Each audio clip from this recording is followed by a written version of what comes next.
Welcome to the Hollywood in Toto podcast, the right take on entertainment. The HiT cast offers a weekly look at Hollywood from a conservative point of view. Sick of media bias infecting Hollywood headlines? Tired of stars insulting your views? HiT has your back. Now, here's your host, Christian Toto.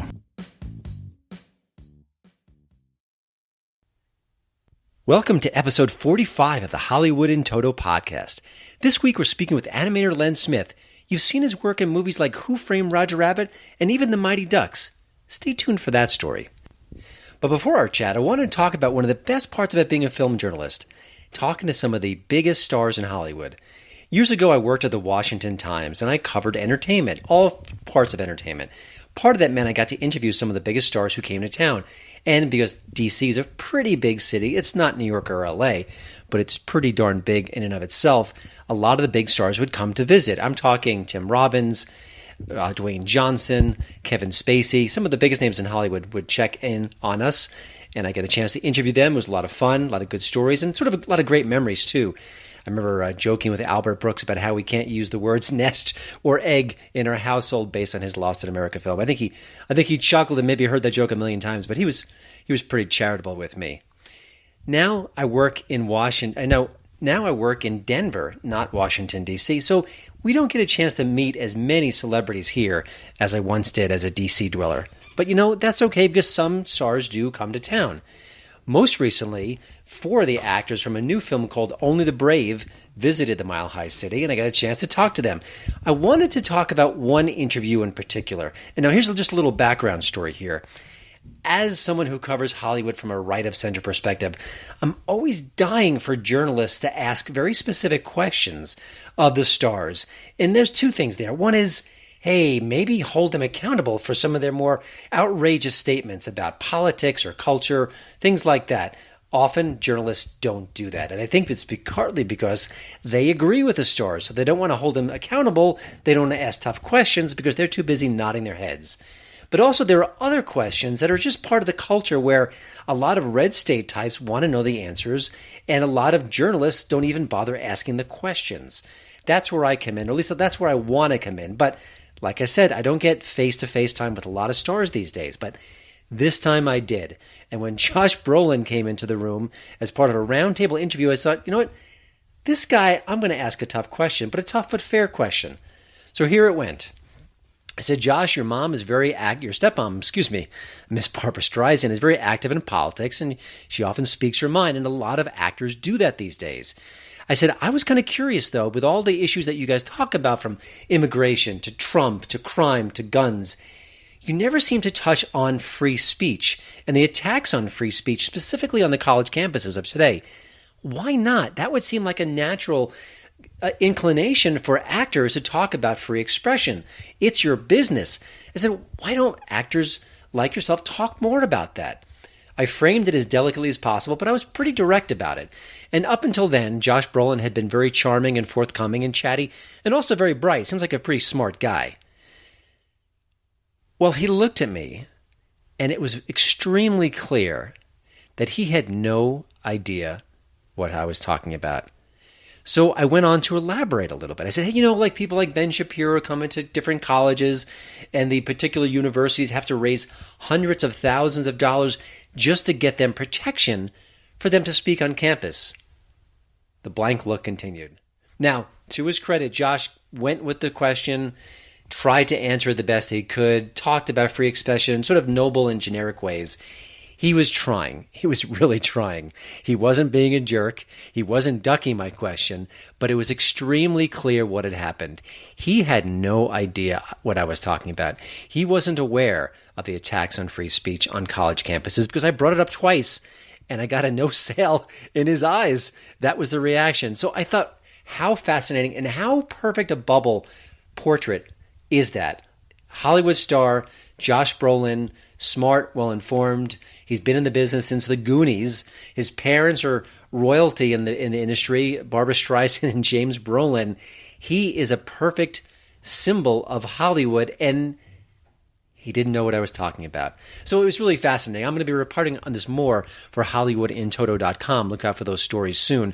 I also talked to Miles Teller, James Badge Dale, and Jennifer Connelly about the film Only the Brave. So got some good anecdotes about the films in question, but I just thought it was fascinating that not only does Josh Brolin not get asked that question by anyone else, he had no idea. And that's a twofold problem. One, it's the Hollywood bubble. The things that they don't want to hear about, they don't get to hear about. It's also a condemnation on the press itself because, you know what? I read a lot of conservative press, and this is something that's near and dear to conservative media's heart, and it should be. It should be to everyone's heart. But I think if you look at the other media outlets, they don't seem to care as much. They don't seem to mind that conservative speakers are getting tossed off campus. It's not a cause célèbre for them like it should be. So shame on the media. And I have to say, I'm kind of hoping that Josh Brolin went home that day, maybe met his wife and kids, did whatever he had to do, and maybe did a little Google research on what I told him that day. I'd love for that. And if he did it, I hope he tells some of his friends because they really should know what's going on in the culture at large. You're listening to the Hollywood in Toto podcast, the right take on entertainment. My latest hit tip of the week is Hands of Stone. The movie came out last year, and of course it recalled the incredible career of boxer Roberto Duran. Edgar Ramirez is quite good as Duran, convincing, looked enough like him, carried off the boxing sequences the way it should be. The story itself, it's solid, it's fine, never really gave me a chance to see who Roberto Duran was. And that's a serious problem, even though the film itself is fairly entertaining. So why am I recommending it? Well, there's two things here. One, if you lived through that era like I did, this is really a trip down nostalgia lane. I loved it for that reason alone. It brought back some great memories. I used to watch boxing with my dad all the time. And if you're anyone like me, or you've kind of remembered those great fights, I think you're going to really enjoy this film. Also, Robert De Niro is here, and he's not phoning it in for a change. He plays Duran's trainer, and it is an exceptional performance. De Niro shaved off his famous hair for the role. He looks like the trainer in question, but it's more about the intensity, that coiled power that De Niro brings at his peak to a movie. He does it here. It's only a supporting role, but it's a very good one. So check it out for all those reasons. Hands of Stone, available now on the Netflix streaming service. I am Groot, and you are listening to my daddy's podcast. Now let's get to my chat with animator Len Smith. Len started drawing at a pretty early age. He was watching his dad, who was a pretty good artist himself, drawing at home. He just kind of followed suit. And turned out he was pretty darn good. So good, in fact, that he skipped art school entirely, unlike yours truly, who went to 3 art schools before eventually becoming a writer. Well, Len skipped all that, walked into the offices of Hanna-Barbera, and had a job when he walked out. Cool story. He'll share more about it in our conversation next. He also, of course, worked on Who Framed Roger Rabbit, and so a lot of other projects, Disney-related, other animation studios, just kind of bouncing around different studios, different projects. Very cool career, very interesting fellow. You're going to find out more about not only just him, but how kind of behind the scenes of how animation works a bit too. Here's my chat with veteran animator Len Smith. Well, Len, thank you for joining the show, and I'm really curious to hear about your career and what you're up to now, but also wanted to start at the beginning. You know, I remember when I was a boy, I was drawing all the time and copying comic books. I understand that you were watching your dad and he was drawing initially. Was that sort of the first way you got the bug, or were there other kind of factors that came into play? Yeah, my first memory is watching my dad paint the Looney Tunes characters on my nursery wall. And I was probably a year old. So it was like my first memory. Wow. Yeah. And was he good at the time, or was he just sort of a kind of like to kind of sketch and kind of have a little fun with it? My dad had a scholarship to Chenard's, which was pre-Cal Arts, the art school.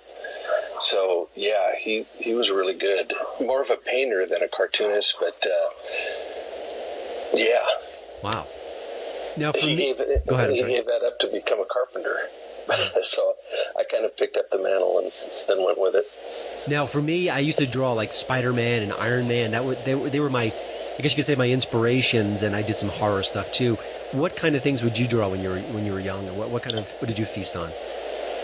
I think based on that first memory, it was mostly Looney Tunes and Disney characters, and I would get a coloring book and use it as a model sheet instead of coloring it. Mm-hmm. I would copy the characters and trace the characters, and that's how I learned to draw. Gotcha. I think I did a little bit of that too. There's always a point when you're younger where, you draw that maybe a couple of kids at school say, oh, they're impressed by your work.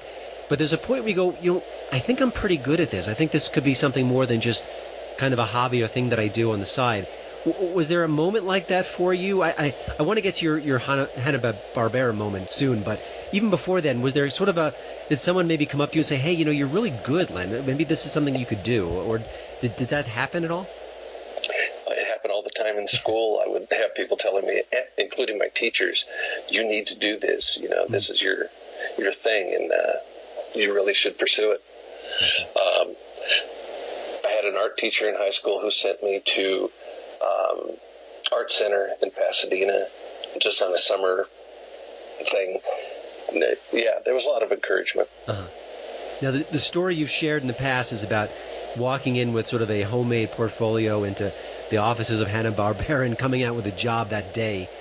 Can you fill in a blank or two there? Because I think it's a great story. Sure. And I don't think most artists have that great sort of first moment like you did. Yeah, it was crazy. Like I said, this was 2 pieces of cardboard with tape on the bottom to hold it together. Pretty fancy. And right, I had no clue what to bring in because I didn't go to art school. I was just walking in off the street. All the art that I drew in high school when I wasn't paying attention in class. So I walked in, and Harry Love, he was a director on the old Tom and Jerry, the classic Tom and Jerry cartoons.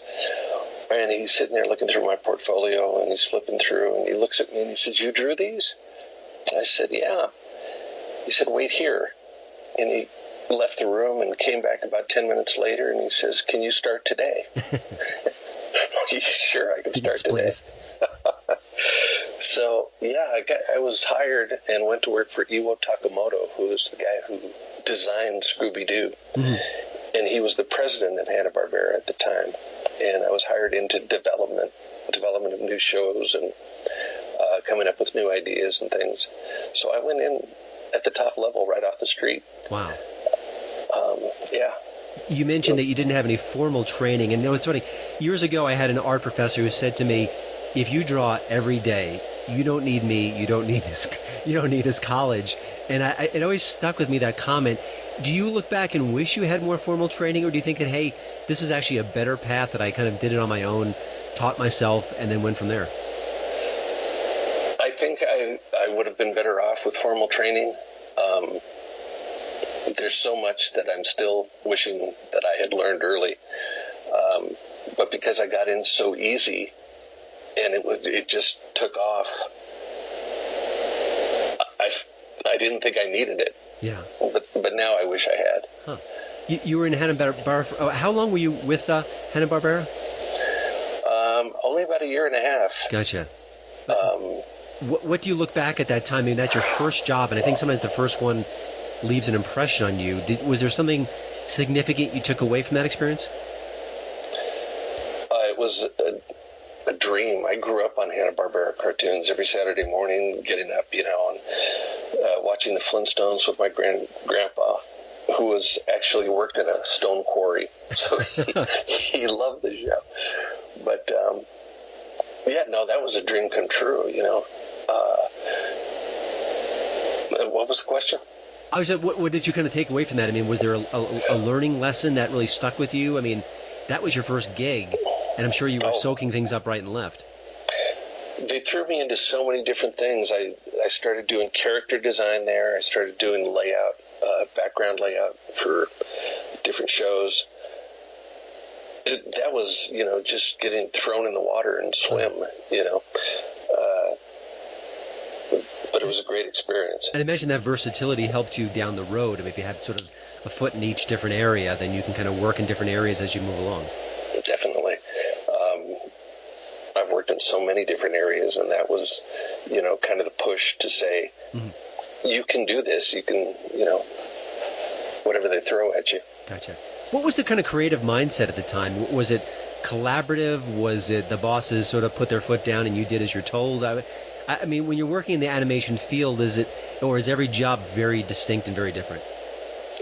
It depended on what you were working on. If you were working on an episode for a series, then everything is kind of nailed down. You have the script, and you work towards the script to get it done. It has to get done as quickly as possible. In development, it's a little more blue sky and a lot more collaborative and more creative. Gotcha. Today, animation isn't for kids. It's for kids, but adults love it, and I think it's always been that way on a certain level. I think we get a sense of what it takes and the hard work involved with it, but what is it about sort of the behind-the-scenes process that you can share that you think might surprise the average person?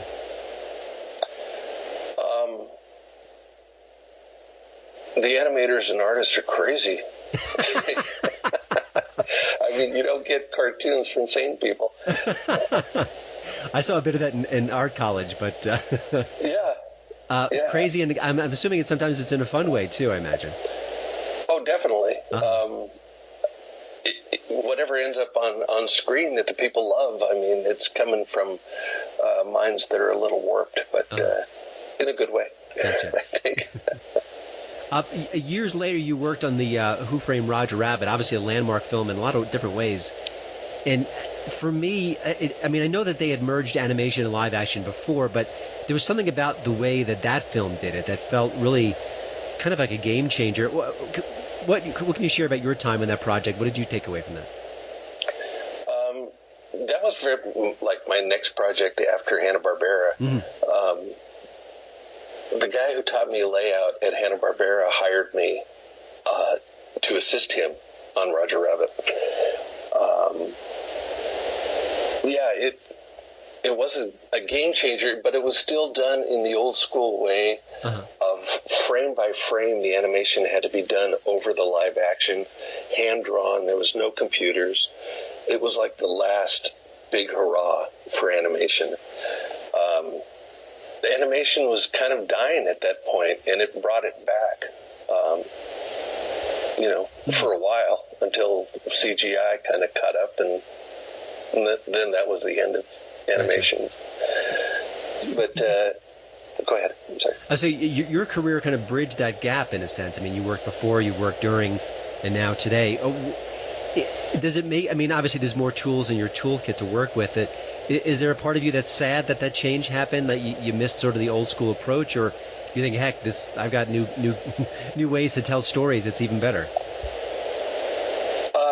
Both. I still hand draw, but I hand draw on a tablet. So it's kind of merged. I'm learning computer animation with software that I have, but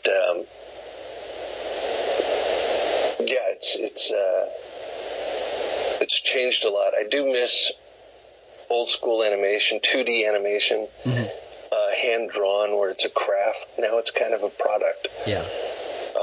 And even the stories are becoming formulaic, and I can see that. Along the way, you've worked on properties like Winnie the Pooh. I mean, obviously, it predated you, and it's been around for generations. When you work on something like that with an established property, how much research do you do into the older versions, or do you want to kind of put your own stamp on it, or do you kind of know that the audience expects certain things, and you can't, to stray from them is kind of risking failure? Talk about sort of kind of walking into a project where there's already a sort of a set thing in place.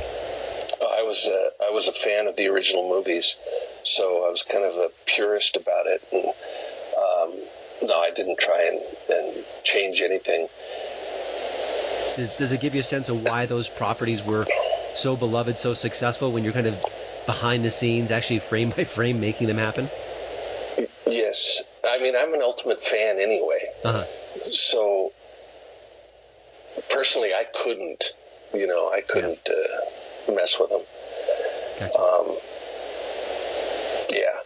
Looking back at all the work you've done, is there a certain period of time or a project that you kind of you say, this is my finest hour, or this is what I'm most proud of, or this was just the most fun I've ever had? I think Roger Rabbit was it for me. I didn't know what I was doing. I was sitting in there with people who had been doing this for years and had been professionally trained, and I was a fish out of water. But everybody was so helpful to me. Nobody ever said, "Jesus, what are you doing here?" But my layouts are on screen. The movie was recently inducted into the Library of Congress as, one of the great movies. And to be part of that is still huge for me. Yeah. You mentioned sort of the atmosphere. It sounded very positive and helpful and collaborative. Was that director Robert Zemeckis sort of pulling the strings? Do you think that maybe it kind of filtered down from him, or was it more the other people who were working that made that happen? Oh, no, he was the director. He was the boss. So even when he wasn't there were guidelines set. I mean, because it was animation, he didn't need to be there every day. It's not like live action. Mm-hmm. But he set the tone and what was going on. And, and we followed. Did he kind of visit the studio or the check in with you guys at some point and say, hey, good job, or do this more, or sort of more hands-on kind of approach as well in between all the stuff he had on his plate? He definitely did. In fact, he stood over my shoulder one day, and I was pretty much an introvert at the time, and still being new, he asked questions, and I kind of stammered out some answers. But, he was there. When you think about it's either now or maybe in the last few years or so, are you the kind of person where if you don't have an assignment, on hand, or maybe even your personal time, are you drawing? Are you sketching? Is it kind of just part of you, or do you think because you've been in this industry for such a long time, it's just that's my job, and that in my private time I read books or I do other things? I mean, because I think when you grow up loving art, it always kind of strikes me as maybe that just becomes your job, and it changes your relationship with it in a sense. There was a time, it had its ups and downs, but there have been times when I thought, well, maybe I could do something else. But now, I draw 2 or 3 drawings a day. I'm illustrating a book for Disney Publishing. No, it's constant. Yeah. In fact, I can't even watch movies or TV. I don't have the attention span for it. I have to be creating rather than watching somebody else's. And that creative fire is it similar to when you were a younger man, or does it ever sort of change? It's always been that way. Huh. Yeah. That's amazing. Yeah. I have to ask this question because of my kids. My sons have fallen in love with hockey, and of course I made them watch the Mighty Ducks films. I didn't notice about you. You have a connection to the Ducks franchise. Can you share that? Yeah, stuff just comes across your desk when you're working in the studios, and they asked me to design a character for the Mighty Ducks. This is when before they even started playing. Yeah. So I did, and I didn't even find out until 5 years later that they've had a statue made outside of the Arrowhead Pond in Anaheim. And it's my drawing. I was walking up to the building for a concert or something, and I go, wow, I had no idea that was there. That looks familiar. Yeah. Nice. You mentioned all these different projects cross your plate. What's sort of maybe one of the odder projects, maybe even if you didn't want to do it for any reason, but just it sounds like you get approached about a lot of different skills and projects and TV shows. What was one of the more interesting ones that came across your plate? Probably the mascot for the Atlanta Olympics. They had a mascot, but they needed it redesigned. The original had no appeal. I was working at Film Roman at the time, and this is a project that came in-house, and they put me on it. And so I gave him kind of a little more Mickey Mouse feel, a little more life and appeal. And ended up on pins and buttons and everything. Gotcha. Yeah. So like at random occasions, you're reminded of your work wherever you go. Yeah. Before I let you go, we often ask our guests what they're watching these days and maybe the songs they're listening to or even books they're reading. It sounds like you're a pretty driven fellow, and you might not have sort of the binging recommendations, but maybe are there any books you've been reading in recent years that you've enjoyed or anything like that you can share? Most of my time is spent drawing. Uh-huh. If I'm awake, I'm drawing. Yeah, and even when I'm sleeping, I'm thinking about what I'm going to draw the next day. So, yeah. Okay. I don't really have anything. I'll flip the question on you. What recent, maybe even TV shows or animated movies have you really kind of fallen in love with? I thought, wow, that is gorgeous. So I am a huge fan of that. And there's so much content out there, but just as a professional, what have you been blown away by? I really enjoyed Moana. It just was beautiful to look at, and it was a great ride. I hadn't seen anything like that in a long time that really inspired me and that I enjoyed as much. Gotcha. And what kind of project, I'm sure sometimes there are things you can't talk about or maybe things that are in the works, but where can we see your work next, or what are the things you're working on right now? Well, I'm working on a book for Disney Publishing based on the Cars franchise. Uh-huh. And that's taking up most of my time right now. So Barnes & Noble, look for that. Alrighty. Excellent. Well, thank you, Len Smith. I've loved hearing your story about the beginning of your animated career. And I'm a frustrated artist, and just to hear someone who's done this, and I was looking over one of your websites and looking at your work. It's like just amazing, and it's all the stuff I wish I could have done back in the day. But I'm glad to see someone like you who's doing it and doing some great work. Thank you, appreciate it, and maybe we'll touch base down the road on other projects. Thanks a lot, Chris. Well, thanks again for listening. Don't forget to check out HollywoodandToto.com for both the show notes and, of course, the latest entertainment news. Please follow me at Twitter at HollywoodandToto. And we'd love it if you leave a podcast review over at iTunes. See you next week.